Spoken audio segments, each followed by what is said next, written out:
Olá, alunos e alunas, tudo bem com vocês? Sejam bem-vindos à nossa quarta e última aula da disciplina de proteção contra furtos e violação de normas. É um prazer estar aqui com vocês mais uma vez. Essa aula está sendo gravada, né, devido à agenda da professora, excepcionalmente nessa aula, né, está sendo gravada. Mas a gente vai estar apresentando todo o conteúdo programado para a aula e o chat vai ficar liberado para vocês interagirem. Então, vocês podem mandar as dúvidas de vocês, os questionamentos, né? E aí, posteriormente, a gente responde, tá? Então, vocês podem interagir normalmente, tá bom? Bom, vou iniciar passando os recados para vocês, os recados importantes, então anotem aí, tá?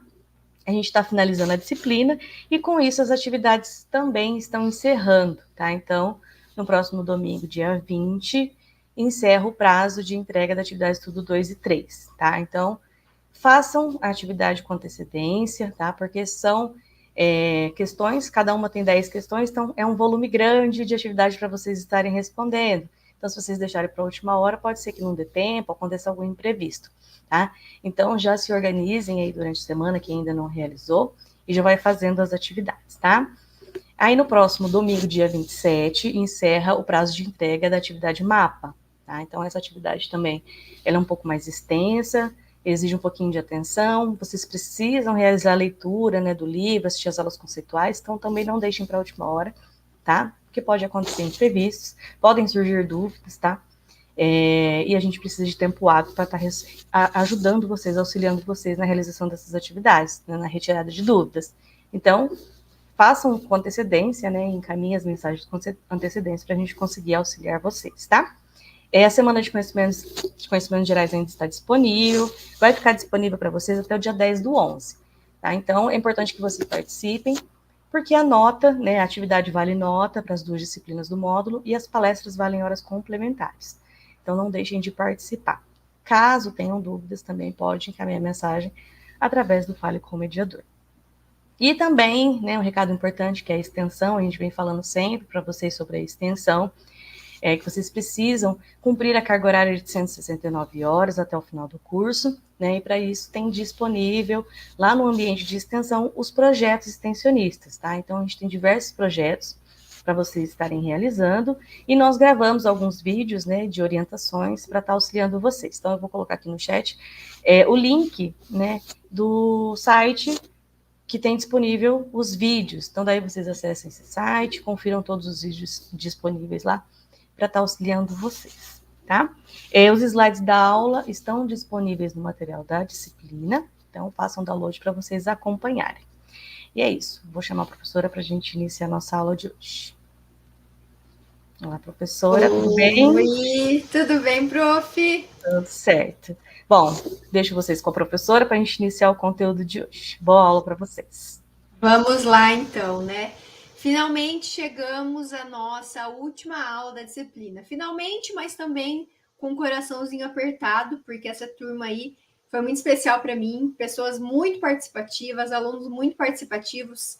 E é desse tipo de estudante, né? Nesse perfil aí que nós, enquanto professores, almejamos, né? Nós queremos essa troca, nós queremos que vocês geralmente tenham essas dúvidas. Isso é normal, isso mostra que vocês de fato estão interessados no assunto, e um assunto extremamente relevante para o futuro profissional de vocês. Afinal, vocês, enquanto gestores da segurança privada, vocês precisam conhecer sobre os crimes contra o patrimônio.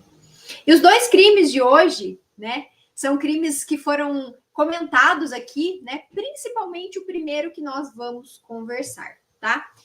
E antes de passar aqui, né, para falar qual o crime que nós estamos falando, eu vou dar uma frasezinha para vocês, né? Não sei se vocês já ouviram, mas é uma frase de senso comum que retrata justamente esse crime e que especifica as questões vinculadas a ele.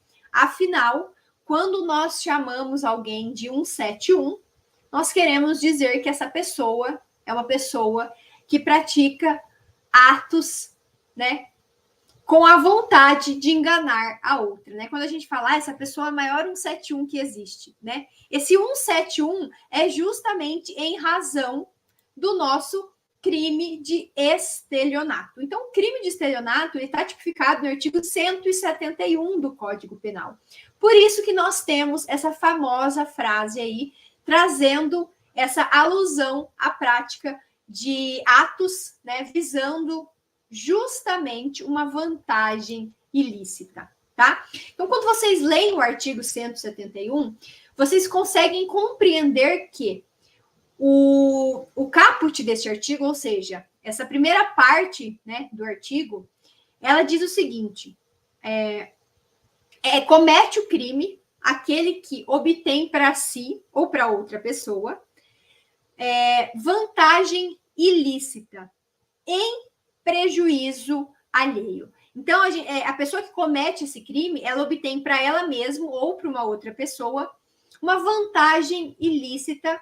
Só que para ter essa vantagem ilícita, ela prejudica uma terceira pessoa. E de que forma ela faz isso? De que forma ela prejudica essa terceira pessoa? Quando ela induz ou quando ela mantém alguém em erro, tá? Mediante artifício ardil ou qualquer outro meio fraudulento, tá? Então, aqui a gente tem a caracterização do nosso crime de estelionato. E dentro disso, né, vamos entender aqui as configurações relacionadas a ele e os termos que são dados na construção desse artigo, tá? Quando a gente fala de fraude, quando a gente fala de indução, né, quando a gente fala de meio ardil, de meio fraudulento, nós falamos justamente, né, de atos que são realizados, né? Essa fraude, ela é realizada mediante artifício, ou seja, né, a gente tem uma encenação ali justamente para confundir aquela pessoa. E quando a gente fala de artifício e a gente fala dessa encenação material, um exemplo bem claro que ilustra, né, essa característica do meio por meio de artifício é justamente o famoso golpe do bilhete premiado. Então, ela usa o bilhete premiado, ela usa uma encenação, ela faz toda uma encenação, ela tem um bilhete, então é uma encenação material, e ela usa esse artifício para enganar uma outra pessoa, tá? Quando a gente fala de artifício, a gente fala do uso desse instrumento justamente visando prejudicar a outra pessoa em benefício próprio ou em benefício próprio para entregar para uma terceira pessoa, tá? Agora, quando a gente fala de meio ardil, nós falamos aqui de uma conversa enganosa, né? De um ato de astúcia daquela pessoa. Ela vem com aquela conversinha, ela enrola na conversa, ela não usa nenhum objeto, mas na conversa ela ganha aquela pessoa e aquela pessoa ela é enganada a ponto daquele que está cometendo o crime justamente receber essa vantagem ilícita, tá? E qualquer outro meio fraudulento seria, por exemplo, uma prática de silêncio, né? Uma omissão, um estelionato por omissão, tá? Então, aqui a gente tem essas características relacionadas ao crime de estelionato, tá? E o que se entende por vantagem ilícita? A vantagem ilícita é justamente esse ato de receber alguma coisa que aquela pessoa não receberia se ela não estivesse usando da fraude para realizar aquele ato, né? Então, quando ela usa essa fraude, quando ela usa um meio ardil, quando ela usa um artifício, quando ela usa qualquer outro meio fraudulento para conseguir essa vantagem ilícita, ela comete esse crime. Justamente por quê? Porque em condições normais, a pessoa não pagaria 10 mil reais por um pedaço de papel. Ela paga 10 mil reais por um pedaço de papel porque ela é enganada por meio de um artifício. Então, ela acha que aquele bilhete é premiado e que ela vai na Caixa Econômica e que ela vai ganhar 1 milhão de reais, porque aquele bilhete ele está premiado e ele tem direito a esse prêmio aí no valor de 1 milhão, no valor de 100 mil, enfim, independente da forma que isso é aplicado. Então, a pessoa ela está pagando por um pedaço de papel que ela não pagaria se não tivesse toda todo esse teatro, essa encenação material, realmente, tá? Então, essa vantagem ilícita, ela necessita, obrigatoriamente, desta condição que é dada àquela pessoa que sofre o crime e que ela não realizaria em condições normais, tá? E o prejuízo alheio é justamente a vítima que sofre um prejuízo patrimonial, né? Uma vantagem, por meio dessa vantagem indevida, ela recebe um prejuízo patrimonial. Então, dentro disso, nós temos esses requisitos para caracterização do crime de estelionato. Então, nós temos a necessidade de uma obtenção de vantagem ilícita, nós temos a necessidade de causar prejuízo a outra pessoa, usando de meio ardil ou alguma artimanha, né, ou alguma fraude para a realização desse ato, né, um meio ardil, um artifício, uma artimanha, uma conversa, enfim, algum ato desse. E, por fim, né, obrigatoriamente há que se falar nesse engano, né? Se engana a pessoa, leva essa pessoa a erro para que ela consiga esta vantagem ilícita, certo? Então, dentro disso, nós temos as características do que se tem pelo crime de estelionato. E para ilustrar um pouquinho mais para vocês, né, sobre esse crime, vou trazer alguns exemplos, porque eu sei que vocês gostam de exemplos, vocês sempre pedem, professora, mas me dá um exemplo, tá? Então, vamos trazer aqui um exemplo. Imaginem, né, que o João, ele tem um objetivo, ele tem o dolo de obter essa vantagem ilícita, ou seja, ele tem a vontade de obter essa vantagem ilícita. Então, o João, ele vai e ele cria um anúncio falso de venda de um iPhone num marketplace, no Mercado Livre, numa OLX da vida, né? Então, ele coloca ali as fotos de um produto do iPhone 13, por exemplo, e ele coloca justamente com um preço atrativo para aquelas vítimas, né? Então, faz todo esse anúncio, constrói isso de uma maneira bem organizada, né? E aí, dentro desse mundo, a Maria, que queria comprar um iPhone 13, ela entra em contato com o João,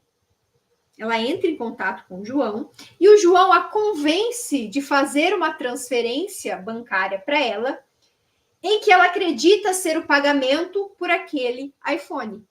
Só que depois da transferência, o João desaparece, ele não entrega o produto e ele bloqueia a Maria ali do WhatsApp, do Instagram, do chat do Marketplace, tá? Então, nesse caso, o João, ele cometeu o crime de estelionato, por quê? Porque ele criou um anúncio falso, ele induziu a Maria a erro, ele fez ela acreditar que ela estava comprando um produto real, e então, nesse caso, ele utilizou um meio fraudulento, e esse meio fraudulento foi o anúncio e a promessa de venda para obter uma vantagem ilícita, que foi o dinheiro da Maria. E, consequentemente, ele causou um prejuízo para Maria, que perdeu esse valor. Ela perdeu esse valor que foi pago. Então, vejam, aqui a gente consegue caracterizar todos esses requisitos, né, para que o crime seja classificado como estelionato. Ele teve a vantagem ilícita, ele causou um prejuízo, né? Ele usou um meio ardil ali, um meio fraudulento, que foi o anúncio falso, e ele enganou a Maria, né? Ele levou a Maria a erro. Por quê? Porque ela realmente achou que ela estava comprando um iPhone 13, tá?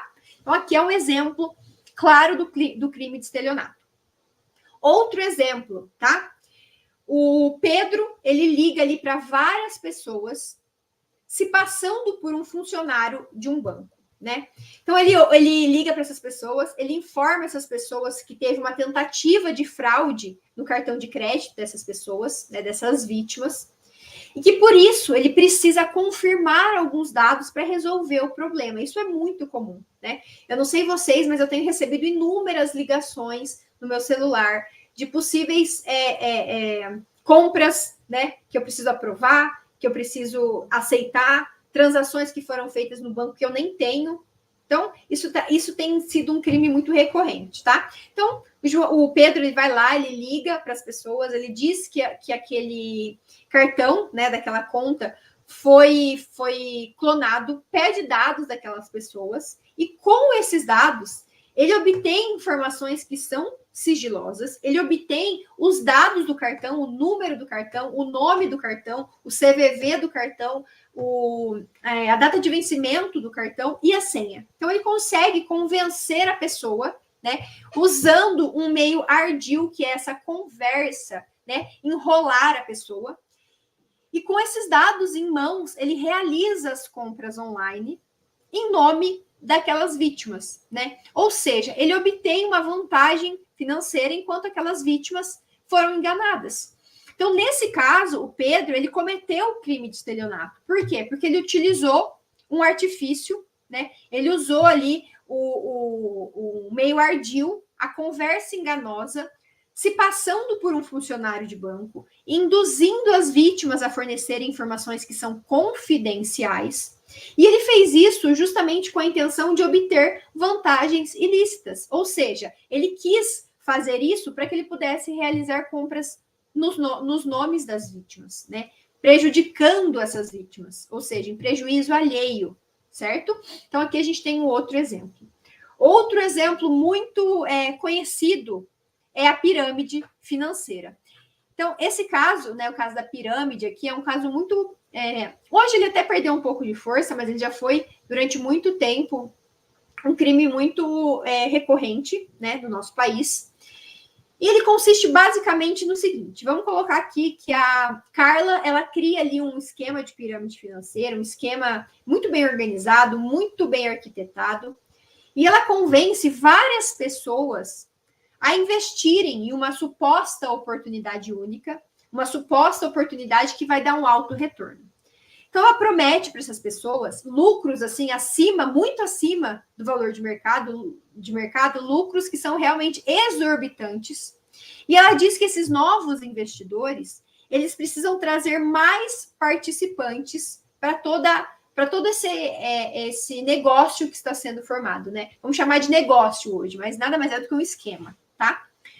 Então, no começo, a Carla, ela utiliza o dinheiro dos novos investidores para pagar os antigos, né? Dando ali a falsa impressão de que aquele esquema, ele é lucrativo.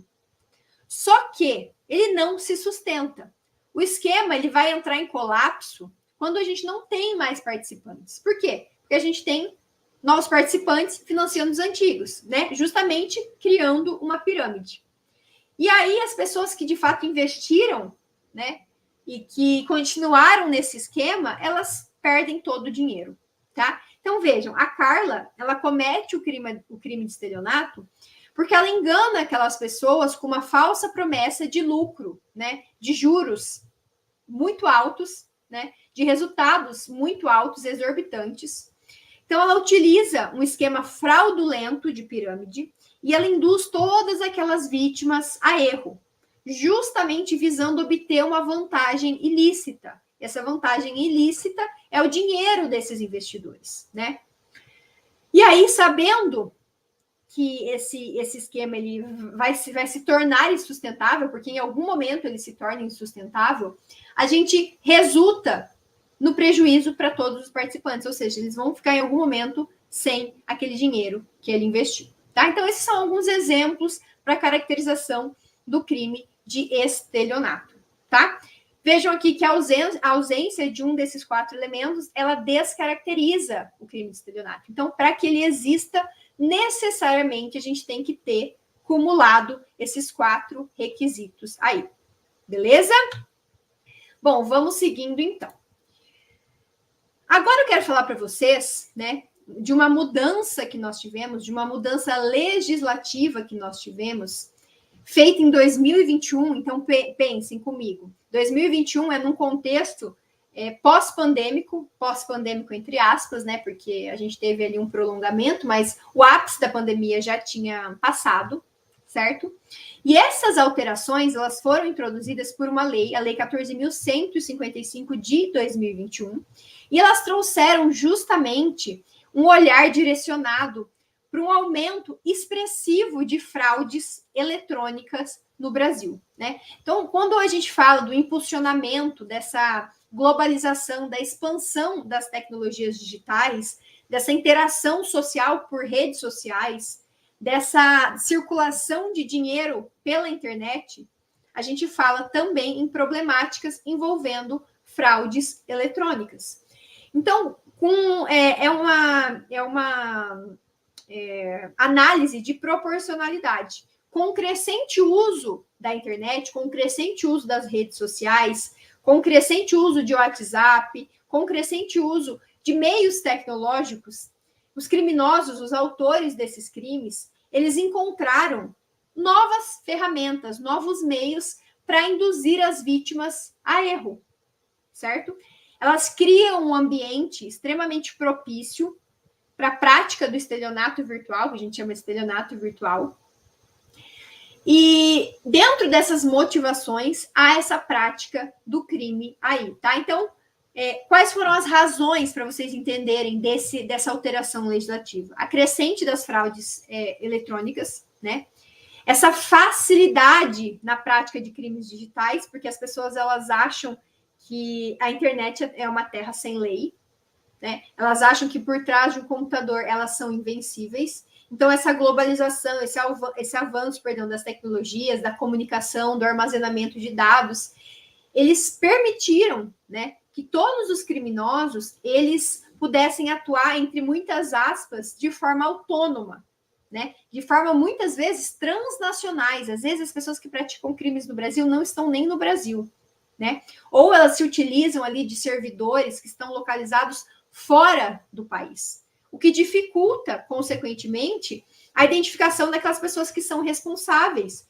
E também, né, com isso, se dificulta a punição pela prática desses crimes. Então, a gente aqui tem medidas mais rigorosas, medidas legais mais rigorosas, em razão dessa agravante, certo?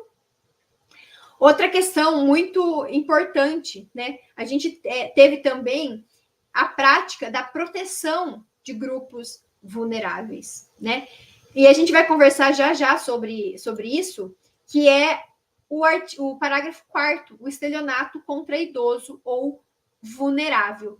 Então, o artigo 2º-A, o parágrafo 2º-A, o parágrafo 2º-B, o parágrafo 3º e o parágrafo 4º foram alterações implementadas neste contexto pós-pandêmico, justamente com esse objetivo, né, de dificultar um pouco mais a prática dos crimes digitais, de proteger os grupos vulneráveis, né, e de trazer uma alteração nesse tipo penal, justamente por quê? Porque o direito ele precisa acompanhar a evolução e as formas de cometimento dos crimes. O nosso Código Penal é de 1948. Em 1948, as pessoas nem sonhavam com a utilização de celulares da forma que a gente utiliza hoje, de computadores, né? Ninguém nem pensava nisso. Então, como que a gente vai viver com o Código Penal, que é de 1948, em práticas que estão muito vinculadas à globalização, né? A essa atualização no cometimento desses crimes, sendo que a gente não tem tipos penais que acompanham, né? Então, até a edição dessa lei, para vocês terem uma ideia, a gente tinha prática, sim, dos crimes de estelionato. Beleza, a gente podia falar disso. Só que a gente não tinha a especificidade das fraudes eletrônicas. A gente não tinha uma maneira de tratamento específica. E aí a gente gerava, né, muitas lacunas na aplicação da lei. Ficava muito vago tudo isso. Por quê? Porque essa ausência de uma norma específica para esse tipo de fraude, ele tornava as penas aplicadas para o crime, olha eu enroscando aqui, pessoal, eles tornavam essas práticas dos crimes cometidos, e principalmente vinculados ao estelionato, extremamente impactantes, né? Tanto em termos financeiros, quanto em termos sociais. Então, toda essa reforma que nós tivemos e essa inclusão desses artigos vieram justamente para adaptar o tratamento do tipo penal ao cenário tecnológico que nós vivemos, né? Então, essas fraudes eletrônicas, elas acontecem e elas têm uma recorrência muito grande, E uma pena não tão pequena, vejam, a gente tem uma pena de reclusão de 4 a 8 anos. Quando essa fraude ela é cometida utilizando informações fornecidas pela vítima ou por terceiro, induzido a erro por meio das redes sociais, contatos telefônicos ou envio de correio eletrônico fraudulento, o e-mail aqui, né? Então, a gente tem esse aumento de pena, tá? Aí, vejam, a questão que eu falei para vocês, dessas barreiras transnacionais. A gente já tem um aumento de pena para esse tipo de prática. Agora, se essa prática está sendo cometida com um servidor que está fora do território nacional, a gente tem um aumento de 1/3 a 2/3 dessa pena. Justamente em razão da dificuldade em localizar essas pessoas. Então, para localizar essas pessoas, deixa eu arrumar aqui, para localizar essas pessoas, torna-se muito mais difícil. Então, consequentemente, a punição é maior. Então, se a gente tem que mover muito mais o nosso poder de polícia, a gente necessariamente tem que também aumentar essa pena, tá? A gente também tem um pouquinho do aumento de pena quando a gente fala do crime cometido contra uma entidade de direito público, visando justamente essa proteção, né, de órgãos públicos, de institutos de economia mista, de assistência social ou de beneficência, que é o INSS, por exemplo, tá? Então, a gente tem essas fraudes eletrônicas e a gente tem também esse aumento de pena para os crimes que são cometidos contra idosos ou vulnerável. Então, a gente tem um aumento ainda maior se essa prática aqui for cometida contra idoso. Por quê? Porque são grupos entendidos como vulneráveis e resultam em questões mais gravosas para a aplicação dessa pena. Consequentemente, a gente tem também um aumento, né? Tudo isso se chegou a essa delimitação, a esse aumento de pena nessas circunstâncias, porque nós tivemos muitos idosos, né, que muitas vezes não sabiam mexer com o celular, ou aprenderam na época da pandemia, por exemplo, eles se tornavam muito mais vulneráveis. Eles clicam em links com muito mais facilidade do que pessoas mais jovens, né? Nós, enquanto gerações que ou nascemos na era das redes, ou no avançar das nossas fases da vida, fomos introduzidos, né? Eu, por exemplo, já nasci numa era um pouquinho antes do boom das redes sociais, do boom da internet, do boom dos meios eletrônicos. Mas quando eu tinha os meus 10, 12 anos, de fato, começou-se a usar com muito mais frequência os celulares, né? Os computadores. Então, eu já cresci ali numa era em que eu aprendi a usar. E os idosos, muitas vezes, aprenderam a usar esses celulares, essas questões, de uma forma muito mais precária, né? Eles começaram a mexer, começaram a investigar e descobriram como era feito. Então, eles clicam realmente em coisas que não devem, eles recebem ligações e fornecem dados com muito mais facilidade. Isso não sou eu quem estou dizendo, são estudos que foram realizados, tá? Eles caem muito mais nesse tipo de golpe do que pessoas que têm ali uma idade um pouquinho abaixo e que já tem esse discernimento para essas questões. Não estou dizendo que são todos, tá? Mas a gente tem esse aumento de pena justamente visando, né, essa relevância do tipo penal para essas fraudes de grupos entendidos como vulneráveis. Certo? Bom, e assim, então, nós encerramos, né, o nosso crime de estelionato e passamos justamente a conversar agora sobre o nosso crime de receptação, tá? E o crime de receptação é um crime que está tipificado no artigo 180 do nosso Código Penal, e ele tem algumas delimitações relacionadas a ele, alguns verbos, né, muitos verbos, na verdade, é um crime que tem muitos verbos vinculados a ele, e ele tem a seguinte redação: adquirir, receber, transportar, conduzir ou ocultar em proveito próprio ou alheio, coisa que sabe ser produto de crime, ou influir para que terceiro de boa fé a adquira, receba ou oculte, tá? Esse é o tipo penal. Tá, professor, o que significa isso? Basicamente, esse crime, ele vai tutelar, ele vai cuidar do patrimônio, né? Então, é um crime vinculado ao patrimônio, certo? Por quê? A gente tem essa ofensa ao patrimônio, mas a gente também tem, consequentemente, por reflexo, uma ofensa à administração da justiça.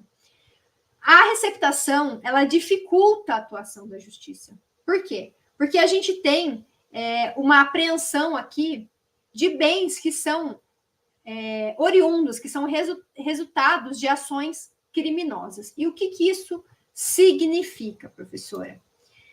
O elemento volitivo da coisa, o que isso significa? Significa que, para que o crime exista, o elemento essencial para a caracterização desse crime é coisa que sabe ser produto de crime, tá? Então, qualquer pessoa pode praticar esse crime, certo? Com exceção daquela pessoa que praticou o crime anterior, tá? E esse crime, ele pressupõe a prática de um crime antecedente, né? Ele pressupõe necessariamente essa prática de um crime anterior para o seu cometimento. Se não houver um crime anterior e um crime anterior não vinculado à pessoa que está cometendo o crime de receptação, tá? Então, o sujeito, vamos reformular aqui, o sujeito, ele pode sim ser qualquer pessoa, com exceção da pessoa que cometeu o crime anterior, ou da pessoa que participou do crime anterior, né? Já que essas pessoas que cometeram o crime anterior, elas realizam essa prática vinculada aos elementos do roubo, do furto, que antecedeu o crime de receptação, tá? Então, dentro disso, nós temos essa necessidade, essa imprescindibilidade, né? Ou seja, não há como existir o crime de receptação sem que haja um delito que anteceda, um delito precedente à realização da prática de receptação, tá? Então, nós temos essa indispensabilidade de haver o delito anterior, tá? E mais do que isso, suponhamos que a gente tenha ali uma isenção de pena do delito anterior, a gente tenha uma excludente ali da punibilidade no evento anterior, mas esse objeto, ele é produto do crime. Mesmo assim, mesmo que tenha havido um afastamento da fixação da pena para o autor do crime anterior, a gente tem o cometimento do crime de receptação, tá? Então, a gente tem justamente essa questão vinculada ao crime de receptação, e a gente tem a separação entre receptação própria e receptação imprópria. Só que essa separação é uma separação doutrinária, tá, pessoal? Então, todos esses verbos, adquirir, receber, transportar, conduzir, ocultar ou influir, que vocês veem aqui embaixo, todo o conceito de cada um desses verbos, ele separa o núcleo do tipo penal em receptação própria e receptação imprópria. Ambas terão a mesma pena, tá? Mas a gente tem essa separação doutrinária.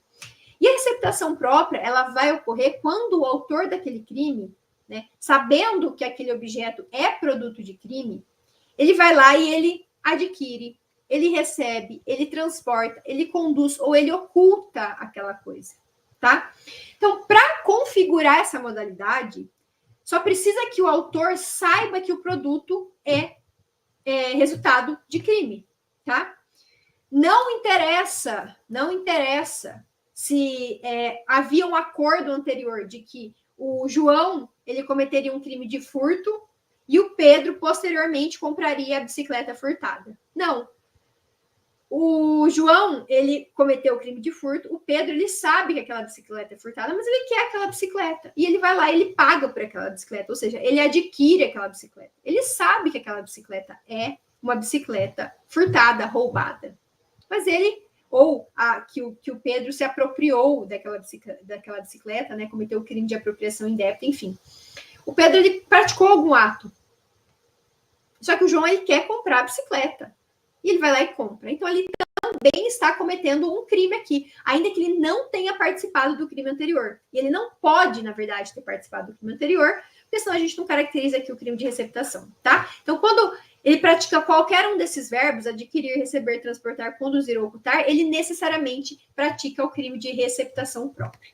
Já a receptação imprópria, né, nessa modalidade em específica, o agente, ele influi, né, para que alguma pessoa, um terceiro de boa fé, ele adquira, receba ou oculte alguma coisa que saiba ser produto de crime, tá? Então, o terceiro, ele tá de boa fé ali, tá? Ele tá de boa fé ali, ele não sabe que aquele produto é um produto de crime, só que aquela pessoa que está influindo, ou seja, está influenciando a compra daquela bicicleta, ela comete o crime de receptação imprópria. Ele não está comprando a bicicleta, mas ele está influenciando a terceira pessoa a comprar aquela bicicleta.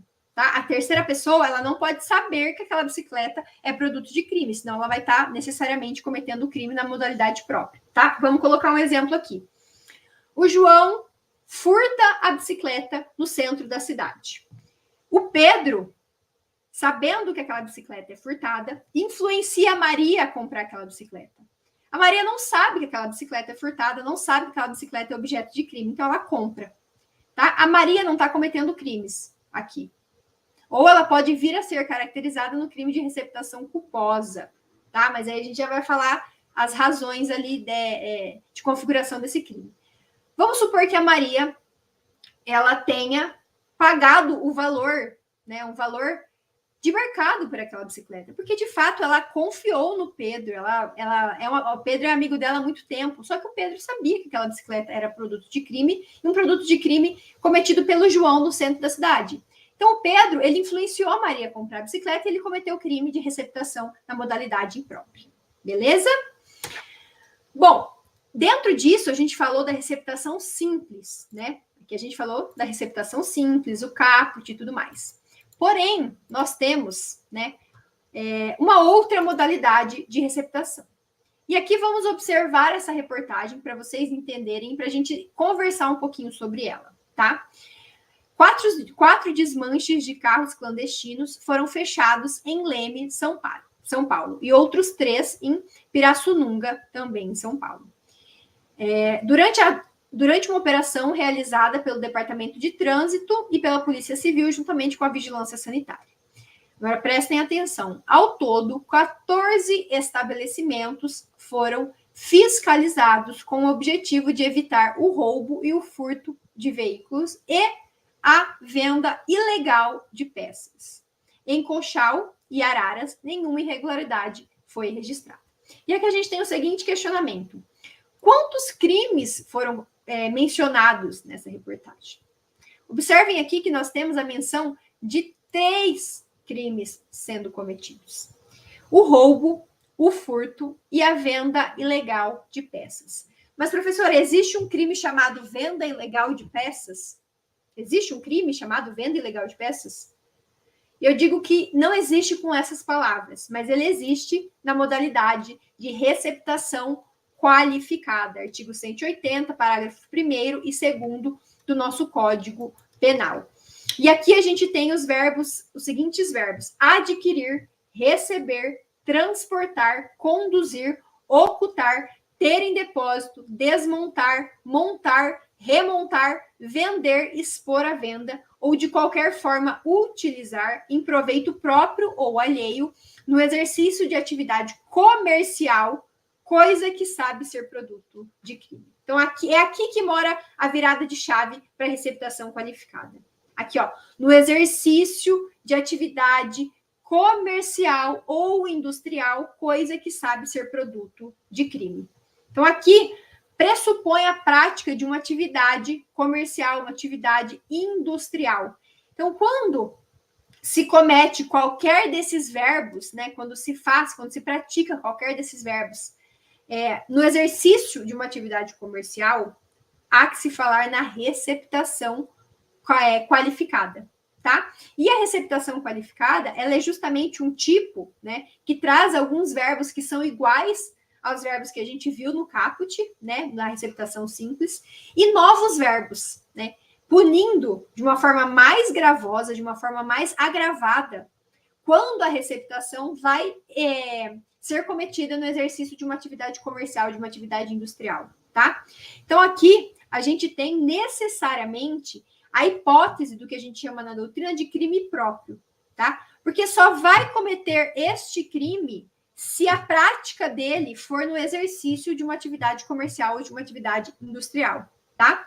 Então, a gente tem essa caracterização, esse cometimento, e aqui a gente tem, né, os desmanches com a venda ilegal de peças. Mas aqui a gente tem uma loja, a gente tem uma coisa, um CNPJ para esse local, né? Vocês acham que isso aqui tem um CNPJ, alguma questão?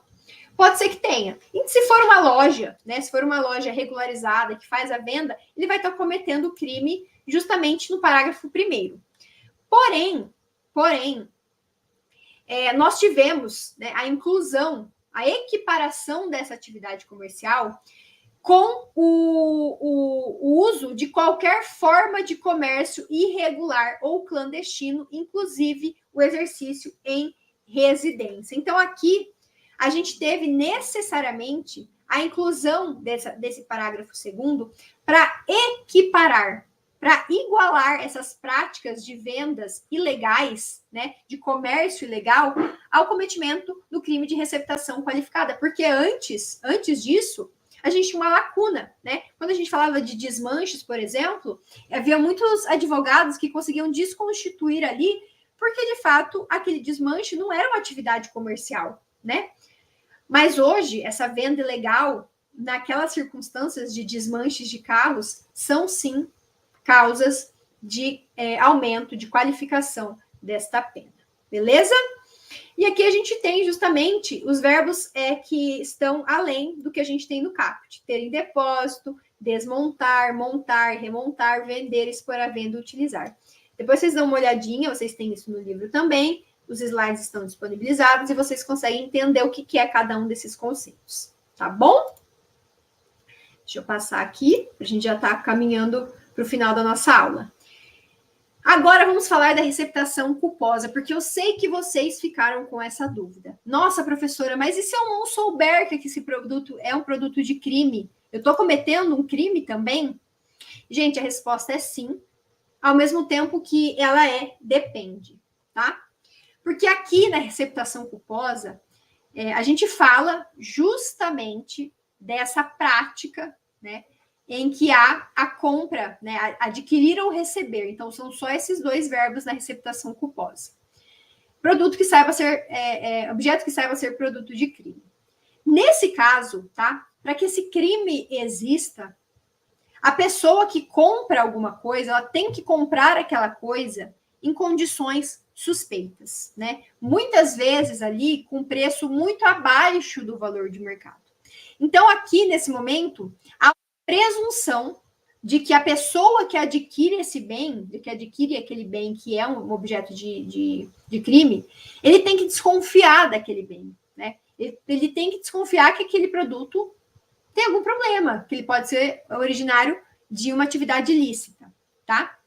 Então, aqui a gente fala, por exemplo, da necessidade dessa análise subjetiva, justamente com essa razão falando acima da emoção. Então, aqui a gente tem a necessidade de que as características da venda desse produto sejam suspeitas, seja um valor muito abaixo, né? A conversa não está muito certa. Então, por exemplo, a gente sabe que um iPhone hoje, né? Vamos colocar um iPhone aí de boa qualidade, um iPhone 13, eu acho que tá o quê? R$3.000, R$3.500. A gente sabe, as pessoas, o homem médio, como a gente chama, né? A pessoa normal ali, ela tem essa noção de valores, de mercado, de questões. E se ela não tiver, ela tem que pesquisar antes de fazer uma compra. Não adianta ela comprar um iPhone que no mercado custa R$3.000, R$3.500 por R$800, por R$700 e achar que isso é normal, tá? Então, para a caracterização desse crime, há que se ter a noção de que você está comprando um produto com um valor muito abaixo. Se você está comprando esse produto com um valor muito abaixo, você está assumindo o risco. Você sabe que tem alguma coisa de errado com esse celular. O celular tem perfeitas condições, mas ele está sendo vendido por 80% abaixo do valor de mercado, 70% abaixo? Não, tem que desconfiar, tá? Então, sempre confiem desconfiando. certo? Porque se vocês comprarem esse celular ou adquirirem isso aí, e as circunstâncias do crime demonstrarem que vocês não tomaram as precauções adequadas, vocês cometerão o crime de receptação culposa, tá?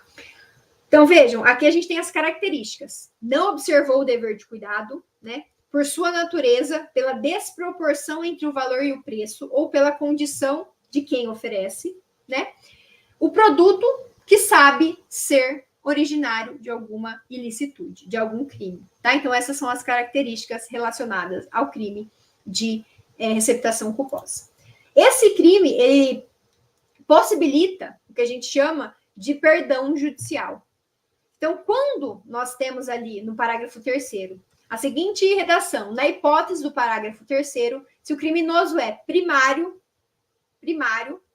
pode o juiz, tendo em consideração as circunstâncias, deixar de aplicar a pena. Aqui a gente tem o perdão judicial, sob uma análise do que a gente viu lá na primeira aula, do crime de furto privilegiado, né? Então, a gente tem uma coisa muito próxima para que haja esse perdão judicial. Se a pessoa conseguir comprovar que realmente ela não sabia, que realmente ela pagou um valor ok, que realmente a pessoa que vendeu para ela fez um anúncio, ela confiou, ela tem aquele anúncio, ela tem a prova, tá? Uma coisa que ajuda muito nessas questões. Sempre que vocês forem comprar coisas usadas, peçam a nota fiscal. Pedindo a nota fiscal e tendo a nota fiscal, vocês conseguem diminuir muito os problemas futuros que vocês possam vir a ter, tá? Então, esse gap de ter a nota fiscal pode preveni-los de muitas problemáticas aí no futuro. Beleza?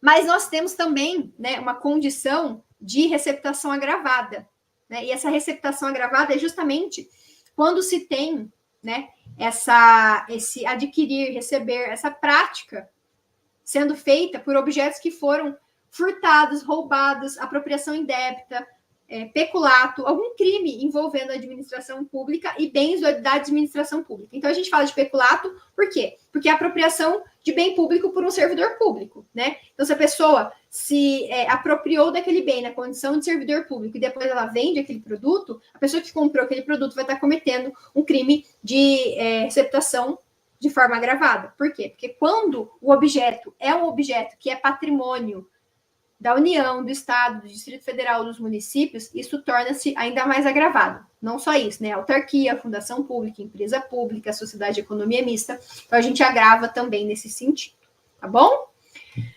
Gente, e caminhando agora para a gente encerrar nossa aula, né? E para a gente fechar com chave de ouro a nossa disciplina, eu fiz para vocês um quadro resumo, para a gente recapitular ponto a ponto, né? As características de todos os crimes que nós estudamos aqui ao longo das nossas 4 semanas, tá? Então, vejam, a gente tem aqui o crime de furto, o crime de roubo, o crime de apropriação indébita, o crime de extorsão e o crime de estelionato, tá? Porque esses crimes, eles causam mais dificuldade aí de absorção e causam algumas confusões entre eles, tá? O de receptação é o mais diferente na sua característica, né? Mas por isso que eles não estão aqui. Mas a gente acabou de conversar sobre eles, está fresquinho para vocês, isso não vai ser um problema. Então, vejam, a gente tem a subtração da coisa, ou seja, a gente tem a retirada da coisa do proprietário nos crimes de furto e de roubo, tá? Então, quando a gente fala de subtração, só de subtração, a gente tem 2 opções, crime de furto e crime de roubo, tá?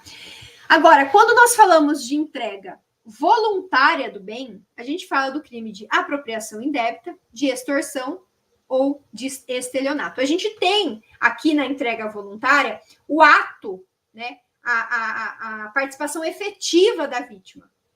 Da forma que ela é feita é o que vai diferenciar um crime do outro. Mas a gente tem a participação efetiva da vítima. A vítima pega aquele bem e entrega aquele bem, certo? No furto e no roubo, não. No furto e no roubo, aquele bem é retirado dela, é tomado dela. Então, até aqui, beleza? Temos as diferenciações, tá? Agora, se essa entrega é realizada por meio ardio, por algum artifício, por alguma fraude, por alguma questão, nós falamos não só do crime de extorsão, como do crime de estelionato. Faltou o xizinho aqui também, tá, pessoal? Então, aqui a gente fala também do crime de estelionato, tá? Vou até atualizar essa tabela aqui no momento em que vocês fizerem esse recebimento do slide, vai estar atualizado aqui, tá? Agora, se a gente tem violência ou se a gente tem grave ameaça para a prática desse crime, a gente tem o crime de extorsão. Olha o que eu fiz, tá?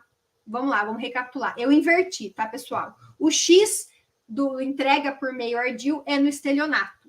E a violência ou grave ameaça é na extorsão, tá? Então, invertam aí, tá? A entrega por meio ardil a gente só tem no crime de extorsão. E no crime de estelionato, nós temos... vamos recapitular, vamos voltar, que eu confundi aqui. A entrega por meio ardil é só no crime de estelionato, beleza? Agora, a aplicação da violência ou da grave ameaça é no crime de extorsão. Então, vocês estão vendo aqui o xizinho no crime de extorsão e entrega por meio ardil. Não é aqui, é no de estelionato, tá? E a violência ou a grave ameaça é no crime de extorsão e não de estelionato, tá bom? E agora, coisa alheia móvel, né, de outra pessoa, a gente tem essa prática em todos os crimes, os 5 crimes que nós conversamos aqui, tá? Subtração, furto ou roubo. Entrega voluntária do bem. Apropriação indébita, extorsão, estelionato. Entrega por meio ardil. Aqui a gente tem o crime de estelionato. Violência ou grave ameaça. Aqui nós temos o crime de roubo. Quando há subtração com emprego de violência ou grave ameaça, a gente tem a prática do crime de roubo. Quando a gente tem a violência ou a grave ameaça sendo aplicada, né, em cima daquela entrega voluntária, nós temos o crime de extorsão. E coisa alheia móvel para todos, porque ninguém pratica um crime contra um objeto que é seu, né? A gente conversou na aula passada sobre a esposa de um de vocês, que eu esqueci o nome, que pegava as camisetas ali, né? Aquelas camisetas, elas já viraram dos dois, então por isso que a gente não tem a prática aqui do crime sendo cometido, tá bom? Por quê? Porque é de propriedade dos dois. Fechou? E vamos encerrando, então, prof, a nossa aula de hoje. Me comprometo a atualizar o slide nessa parte, porque agora que eu vi que o X estava no lugar errado, né? Ficou até meio confuso, mas eu acho que eles entenderam. Se eles não entenderam, depois eu gravo um vídeo só falando dessa tabela aí para eles, tá, Pro? E para encerrar, então, deixo a frasezinha de hoje. Posso ainda não ter chegado onde eu queria, mas estou mais perto do que ontem. E assim nós encerramos, então, a nossa quarta e última aula da disciplina de proteção contra furtos e violação de normas. Foi um prazer caminhar com vocês. Mais um ano aqui do lado da Prof. Débora, né? E que venham aí muitos e muitos anos à frente dessa disciplina que tem um lugarzinho especial no meu coração. Isso aí, encerramos com chave de ouro. A aula é excelente, né? Como de costume. Quero agradecer a professora por todo o carinho, dedicação aqui com os nossos alunos, sempre trazendo conteúdo, fazendo com que o conteúdo seja de fácil entendimento, né? Isso faz toda a diferença. Os alunos, tenho certeza que eles aprenderam muito, né? Gostaram bastante das aulas. E quero agradecer os alunos também, né? Por todas as participações, né? Isso faz toda a diferença no andamento da aula, né? É muito importante essa interação. Com certeza. E é isso. A gente está finalizando a disciplina, né? Espero que a professora trabalhe com a gente em outras disciplinas também. Quem sabe a gente se vê mais para frente. Certeza. E, pessoal, a gente está encerrando a disciplina, né? Mas a gente ainda tem algumas demandas, então fiquem atentos aos prazos, tá? Aos comunicados, acessem o ambiente de vocês regularmente, tá? Porque a gente encaminha orientações para vocês com relação a prazos, né? Enfim, com todas as demandas do estúdio. E a gente se vê na próxima disciplina, né? Que já está aí nas disciplinas matriculadas de vocês. Então já acessem o ambiente de vocês para vocês conferirem o que vem por aí, né? E é isso. E a gente encerra hoje a nossa aula. Certo, prof? Certo, gente. Foi um prazer caminhar com todos. Quem sabe aí a gente não se encontra numa próxima disciplina. E muito sucesso na caminhada de vocês, na jornada de vocês aí enquanto gestores da segurança privada. É isso aí, pessoal. Até mais. A gente se vê. Tchau, tchau.